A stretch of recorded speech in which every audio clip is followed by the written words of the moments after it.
Hello students. आशा करते हैं आप लोग अच्छे होंगे, घर पे पढ़ाई कर रहे होंगे।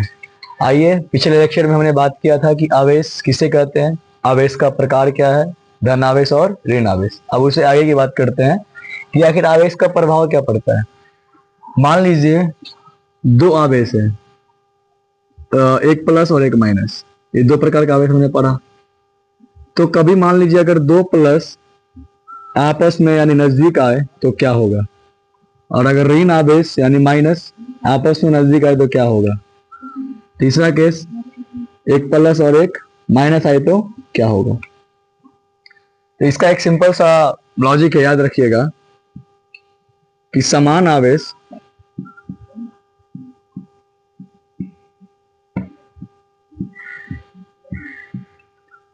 प्रतिकर्षण करते हैं, और जो आपका विजातीय आवेश होता है यानी असमान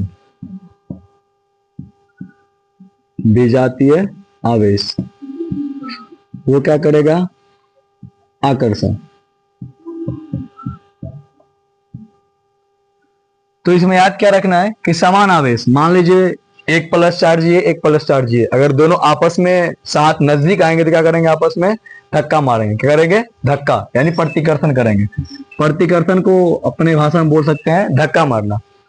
और दूसरा क्या है, विजातीय आवेश, मतलब एक प्लस और एक माइनस। तो जब ये प्लस और माइनस आपस में आकर क्या करेंगे, एक दूसरे को आकर्षण करेंगे। आकर्षण मतलब चिपकना। तो याद रखना है कि जब समान आवेश होगा तो प्रतिकर्षण, और विजातीय आवेश मतलब एक प्लस और एक माइनस, तो आपस में क्या हो गया, आकर्षण यानी चिपकेगा।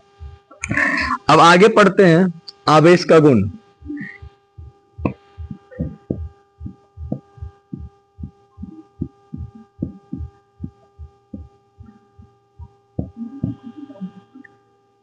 जिसमें पहला पॉइंट लिखना है, आवेश एक अदिश राशि है।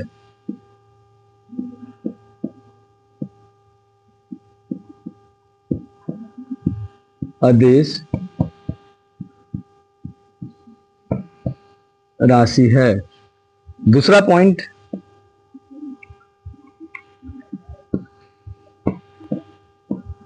आवेश संरक्षित रहता है।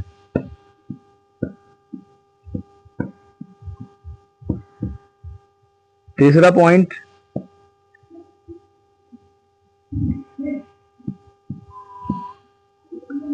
आवेश का ऐसा ही मात्रक कूलॉम होता है।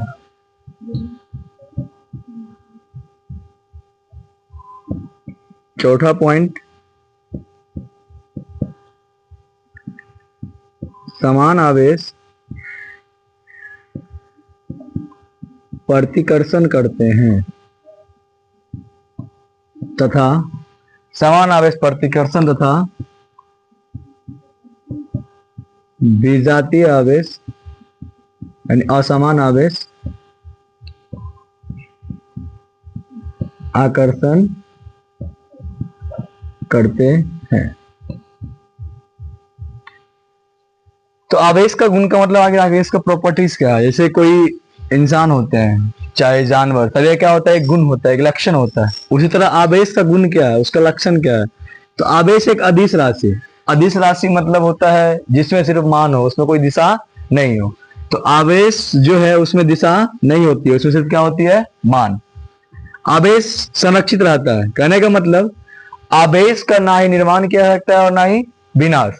आवेश का होता है संरक्षित, सिर्फ क्या करते हैं, उसको एक पदार्थ से दूसरे पदार्थ में डाल सकते हैं। जैसे मान लीजिए कोई मैग्नीशियम है, इसके पास एक्स्ट्रा इलेक्ट्रॉन होने के कारण दो इलेक्ट्रॉन, मान लीजिए इसके बाहरी कक्षा में इलेक्ट्रॉन है, तो ये क्या करेगा, दो इलेक्ट्रॉन निकालेगा। तो ये जो दो इलेक्ट्रॉन निकाला वो दूसरा कोई ग्रहण कर सकता है। समझ में आ गया, मतलब जो आवेश है उसको एक पदार्थ से दूसरे पदार्थ में ट्रांसफर कर सकते हैं यानी दे सकते हैं, ना कि उसका निर्माण या विनाश हो सकता है। आवेश का ऐसा ही मात्रक कूलॉम होता है, याद रखिएगा, ऐसा है मात्रक कूलॉम होता है जिसे सी सूचित करते हैं, जिसे सी से सूचित करते हैं। समान आवेश प्रतिकर्षण करते हुए मैंने बताया कि दो प्लस अगर आपस में आ जाए तो ये धक्का मारेंगे, और दो अगर एक प्लस और एक माइनस आ जाए तो आपस में आकर्षण यानी चिपकेंगे। तो आशा करते हैं कि आपको आवेश का गुण और आवेश का प्रवाह समझ में आया होगा। इसको तब तक नोट कीजिए, तब तक आगे की ओर बढ़ते हैं।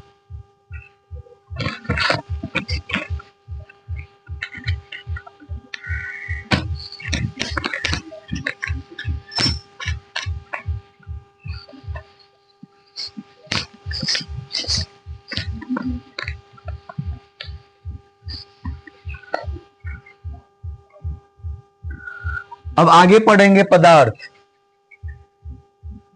पदार्थ विद्युत चैप्टर में आपको दो तीन पदार्थ के बारे में पढ़ना पड़ेगा। पहला सुचालक पदार्थ, या इसको चालक पदार्थ भी बोलते हैं। सुचालक पदार्थ किसे बोलेंगे? तो सुचालक पदार्थ ऐसा पदार्थ, मान लीजिए कोई एक पदार्थ है, ये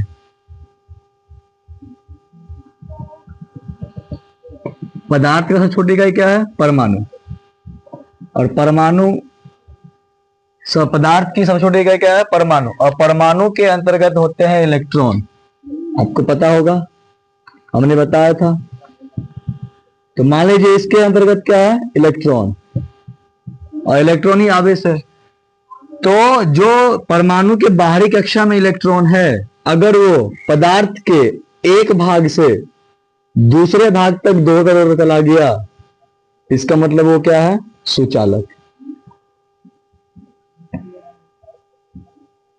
ये हो गया आपका फिजिक्स का भाषा कि एक भाग से, किसी पदार्थ के एक भाग से दूसरे भाग तक विद्युत आवेश प्रवाह करता है, जिसे क्या बोलते हैं? सुचालक। बट अपने देसी भाषा में क्या बोल सकते हैं कि ऐसा पदार्थ जिसमें क्या लगता हो? करंट। करंट यानी बोल सकते हैं विद्युत धारा, यानी ऐसा पदार्थ जिससे होके विद्युत धारा उसके एक भाग से दूसरे भाग तक जाता हो, या फिर नॉर्मली बोल सकते हैं कि वो पदार्थ जिससे हमको करंट लगता हो। तो सुचालक पदार्थ किसे कहते हैं? तो ऐसा पदार्थ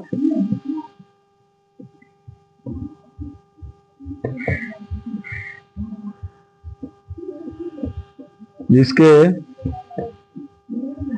एक भाग से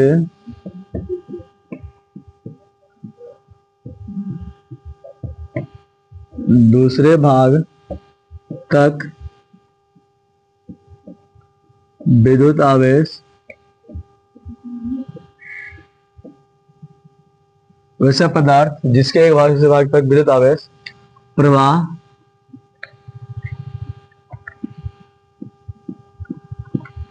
करता हो, उसे सुचालक पदार्थ कहते हैं। तो समझ में आ गया अच्छे से कि जो बाहरी कक्षा का इलेक्ट्रॉन है किसी परमाणु के, क्योंकि कोई पदार्थ का जो छोटा कण होता है वो परमाणु होता है। परमाणु के बाहर क्या होते हैं? इलेक्ट्रॉन।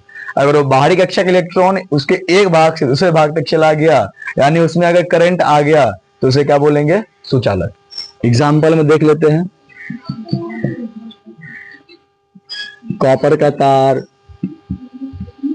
मनुष्य, सभी जानवर, लोहा,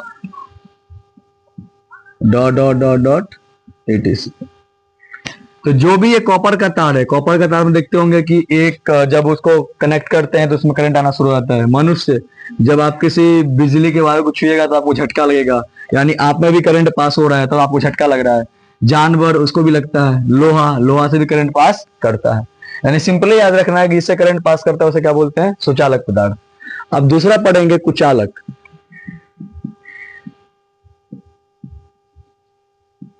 कुचालक पदार्थ, कुचालक पदार्थ जस्ट इसका उल्टा यानी विपरीत है। यानी ऐसा पदार्थ जिसके एक भाग से दूसरे भाग तक विद्युत आवेश प्रवाह नहीं करता, मीन्स कि जिसमें करंट हमको नहीं लगता है। तो बस वही लिखना है, वैसा पदार्थ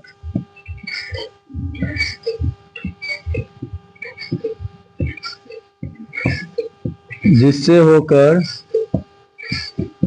विद्युत आवेश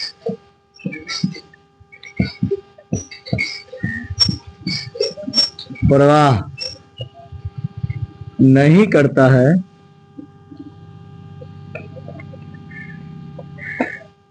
उसे कुचालक कहते हैं, कुचालक कहते हैं। इंग्लिश में इंसुलेटर, एग्जाम्पल देख लेते हैं। जैसे प्लास्टिक, रबर और जो भी चीज आपका जैसे लकड़ी, शुद्ध पानी, dot dot dot it is. यानी प्लास्टिक जिससे करंट नहीं लगता है, रबर, लकड़ी में भी करंट नहीं आता है, और जो शुद्ध पानी होता है, शुद्ध पानी, अपने घरों का पानी नहीं, अपने नलका का पानी नहीं, शुद्ध पानी जो प्यूरिफाई किया रहता है, उसमें भी करंट नहीं आता है। अब आगे पढ़ेंगे अर्धचालक।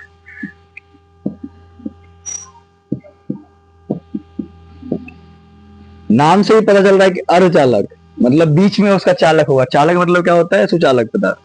अर्धचालक मतलब बीच में, यानी उसमें सुचालक का भी गुण होगा और कुचालक का भी गुण होगा। मतलब वो तो करंट पास भी करेगा और करंट पास नहीं भी करेगा, उसका कंडीशन होता है। कंडीशन क्या होता है कि वो तापमान पे निर्भर करता है। अर्धचालक मान लीजिए किसी जगह 0 केल्विन है तो वो क्या करेगा? कुचालक का काम करेगा। 0 केल्विन मतलब वहां पे तापमान बिल्कुल 0 केल्विन है।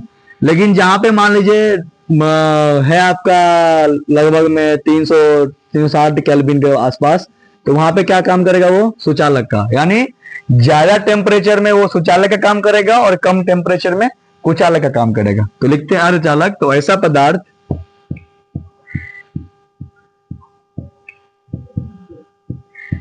जिसमें सुचालक और कुचालक, सुचालक और कुचालक दोनों का गुण पाया जाता है।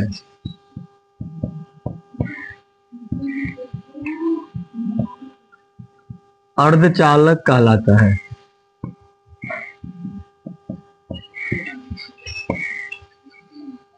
समझ में आ गया? तो अर्धचालक क्या है? चलिए अब आगे की ओर चलते हैं। इतना आप लोगों को, हमको विश्वास है कि आप लोग को ये समझ में आ गया होगा। इतना नोट कीजिए, तब तक आगे की ओर चलते हैं।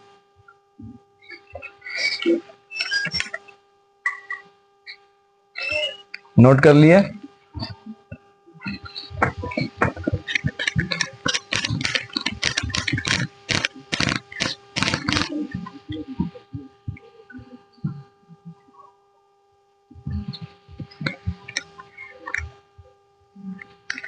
हमने अभी सिंपली समझा कि आवेश के प्रवाह क्या, मतलब प्रभाव क्या है। तो प्लस प्लस चिपकेगा यानी सामान चिपकेगा, माइनस माइनस चिपकेगा धक्का मारेगा, सॉरी, यानी जो माइनस माइनस है धक्का मारेगा, और जो बिजाती है यानी प्लस माइनस वो क्या होगा? आपस में चिपकेगा।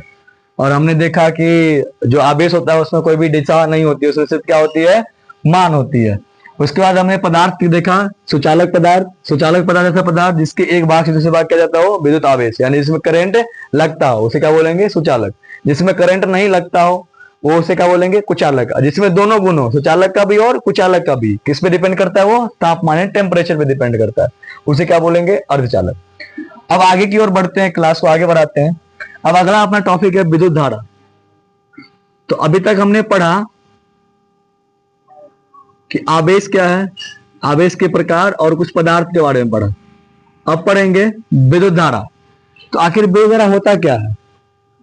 तो विद्युत धारा तब आता है जब मान लीजिए कोई तार है,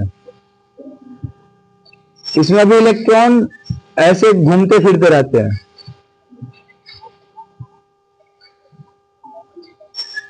यानी ये रेंडमली इधर उधर घूमते फिरते रहते हैं।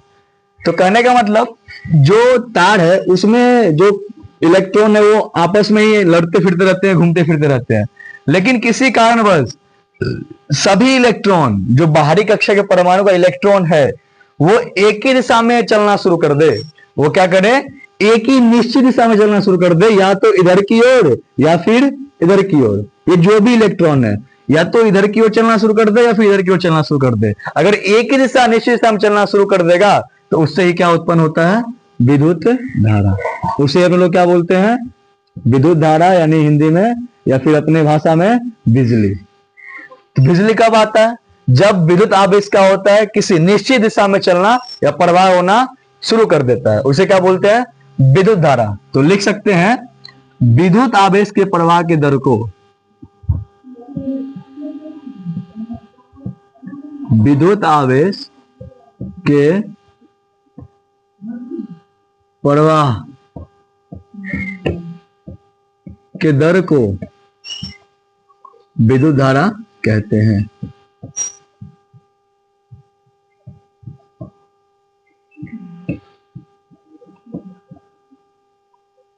तो हमने बता दिया आपको कि जैसे मान लीजिए कोई तार है, तार में जो नॉर्मल तार होता है उसमें भी इलेक्ट्रॉन दौड़ता रहता है, वो बैठा नहीं रहता है, वो भी इलेक्ट्रॉन इधर उधर घूमता रहता है। लेकिन ऐसे घूमता है कि कोई इधर गया तो कोई इधर गया, मतलब ये इलेक्ट्रॉन इधर जा रहा है तो उसको धक्का मार के इधर जा रहा है, मतलब एक ही जगह में उसको बांध के रखता है। लेकिन मान लीजिए कोई बल ऐसा लगा, वो बल क्या होता है, अभी बल आगे बढ़ेंगे, बल क्या होता है कि किस कारण इलेक्ट्रॉन एक ही दिशा में भागता है। तो जब इलेक्ट्रॉन एक ही दिशा में भागना शुरू करता है उससे उत्पन्न होता है विद्युत धारा। तो इतना समझ में आ गया। अब इसके बारे में आगे की ओर चलते हैं। आगे की ओर क्या चलेंगे, तो इसका ऐसा मात्रक, सीधा लिखिए, इसका ऐसा मात्रक क्या होता है, तो एम्पियर। दूसरा, इसका जो ये कौन सा राशि है, तो अदिश राशि।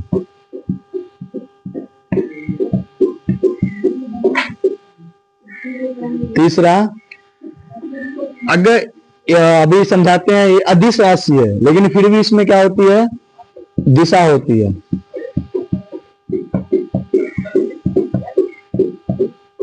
इसमें दिशा होती है लेकिन फिर भी ये क्या है, अदिश राशि। लेकिन आप अपने लोगों ने पढ़ा था कि अदिश राशि वो है जिसमें सिर्फ मान होता है, दिशा नहीं होता है। लेकिन विद्युत धारा एक ऐसा राशि है, अदिश राशि है, इसमें क्या होती है, दिशा होती है, लेकिन फिर भी ये क्या है, अदिश राशि। क्यों है समझाते हैं। जैसे मान लीजिए ये मतलब 5 एम्पियर का ये करंट है और इधर से मान लीजिए 5 एम्पियर का करंट, तो इसको जो जोड़ते हैं ना, इसको जोड़ते हैं अलजेब्रा के माध्यम से। ऐसा नहीं कि मतलब 5 इधर से गया और 5 इधर से गया, तो ये मतलब जैसे मान लीजिए कोई वस्तु है, अगर आप इधर से 5 न्यूटन का फोर्स लगाएं और इधर से भी 5 न्यूटन का फोर्स लगाएं, तो क्या वस्तु किधर भी जाएगा, यानी जितना दम लगा के आप इधर धक्का मार रहे हैं उतना ही दम लगा के इधर धक्का मार रहे हैं। यानी ये जो बल है, बल वो किस पे निर्भर कर रहा है, दिशा पे, कि इधर से लगा रहे हैं या इधर से लगा रहे हैं। अगर दोनों एक ही साइड से लगाते हैं तो वस्तु आगे जाता, लेकिन अपोजिट लगा रहे हैं, इसका मतलब ये दिशा पे निर्भर कर रहा है। लेकिन मान लीजिए कोई वायर है, ये वायर, इसमें इधर से 5 एम्पियर करंट जा रहा है और यहाँ पे कोई बोर्ड लगा हुआ है और इधर से कितना जा रहा है, 5 एम्पियर का। तो ऐसा हम नहीं बोलेंगे कि बोर्ड में 0 एम्पियर करंट जा रहा है, दोनों क्या हो जाएगा, जुड़ जाएगा, 5 + 5 एम्पियर कितना जाएगा, 10 एम्पियर। मतलब करंट में दिशा तो है लेकिन उसको जो जोड़ते हैं वो किस मेथड से जोड़ते हैं, एल्जेब्रिक मेथड से। किस मेथड से, एल्जेब्रिक मेथड से। इसीलिए इसको क्या बोलते हैं, अदिश राशि। मतलब इसमें दिशा होने के बावजूद भी ये क्या है, अदिश राशि। क्यों है समझ में आ गया, क्योंकि इसमें जो